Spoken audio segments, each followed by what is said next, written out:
क्या मेरा तेल स्वास्थ्यवर्धक है? क्या मेरा तेल मिलावटी नहीं है? क्या मेरा तेल सबसे बेहतरीन है? इन सारे सवालों के जवाब आपको इस वीडियो के अंत तक मिल जाएंगे, तो बने रहिएगा वीडियो के अंत तक, क्योंकि मैं बताने वाला हूं कि सबसे बेहतरीन इंडिया में कुकिंग ऑयल कौन सा है और कौन सा स्वास्थ्यवर्धक है। तो सबसे पहले जानते हैं घी या तेल होते क्या है। घी या तेल होते फैटी एसिड्स, जो हमारे खाने में होने बहुत ही जरूरी है, अनिवार्य है। तो ये फैटी एसिड्स कितने तरह के होते हैं? ये दो तरह के होते हैं, एक सैचुरेटेड फैटी एसिड और एक unsaturated fatty acid. Unsaturated fatty acids भी दो तरह के होते हैं, पॉली अनसैचुरेटेड और मोनो अनसैचुरेटेड, यानी पूफा और मूफा। तो टोटल हो गए तीन तरह के फैटी एसिड, सफा, पूफा और मूफा। तीनों के बॉडी में अलग अलग तरह के कार्य होते हैं, इसलिए हम ये नहीं कह सकते कि इन तीनों में से दो जरूरी है या एक जरूरी है। तीनों के तीनों एक अनुपात में जरूरी होते हैं। अभी कितने अनुपात में होने चाहिए या कौन से तेल में कितने अनुपात में है, ये मैं आपको बताता हूं। आपने डॉक्टरों से सुना होगा कि तेल बदल बदल के खाने चाहिए। क्यों खाने चाहिए? क्योंकि ये सफा, पूफा, मूफा अनुपात में रहने चाहिए।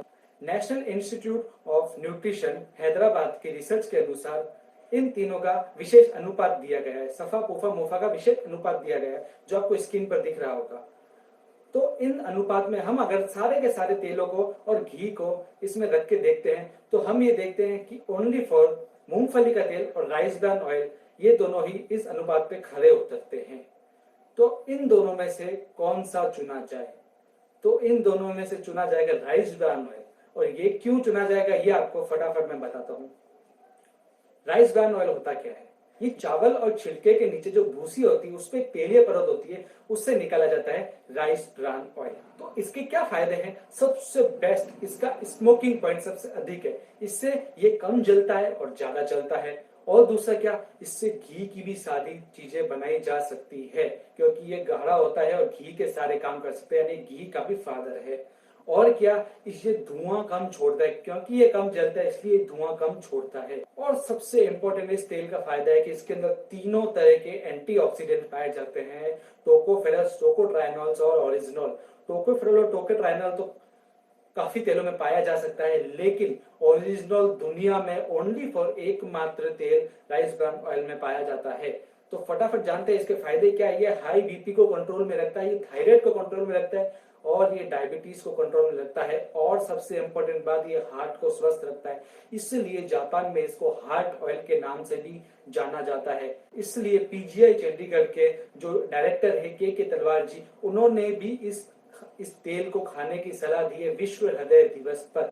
यह तेल गंध रहित है और इसका अपना कोई स्वाद नहीं है, इसलिए जो खाने का जो असली टेस्ट होता है, जो प्राकृतिक टेस्ट होता है, वो हमको मिलता है। तो ये बहुत ही अपने आप में बहुत बड़ी बात है। इसकी रिफाइनिंग प्रक्रिया एकदम जबरदस्त है। ये फिजिकली रिफाइंडेड है, केमिकली रिफाइंडेड नहीं है। दूसरे तेल रिफाइंडेड होता है, यानी वो 7 तरह के केमिकलों से फिल्टर होकर फिर हमारे पास आता है, यानी उसके औषधीय गुण नहीं होते हैं उसमें। और फिजिकली रिफाइंड में तेल के सारे औषधीय गुण बरकरार रहते हैं, इसलिए इस तेल को अमृत कहा जाता है। आपने कभी सुना तेल के लिए किसी को अवार्ड मिला हो?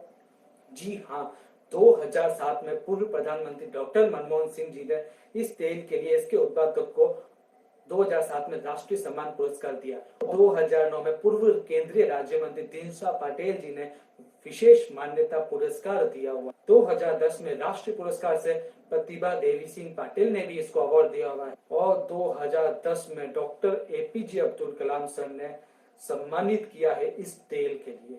तो अपने आप में बहुत बड़ी बात है कि इतने सारे लोगों द्वारा अवार्ड पाया जाना। अभी भी अगर आपको कोई डाउट है तो सुनते हैं भारत ही नहीं, दुनिया के सर्वोत्तम लीडर्स में से एक लीडर के शब्दों से कि राइस ब्रान ऑयल क्या है। मैं नौजवानों को उदाहरण देता हूं। आपके उड़ीसा में चावल की खेती होती है, पैडी पैदा होती है। उसका जो छिलका होता है, उसका जो तेल निकलता है, आज वो दुनिया में खाने के लिए उत्तम तेल माना जाता है। बहुत बड़ी मात्रा में भारत से सबसे महंगा तेल अगर विदेश जाता है तो ये चावल के छिलके से निकला हुआ तेल जाता है। अभी भी कोई शक?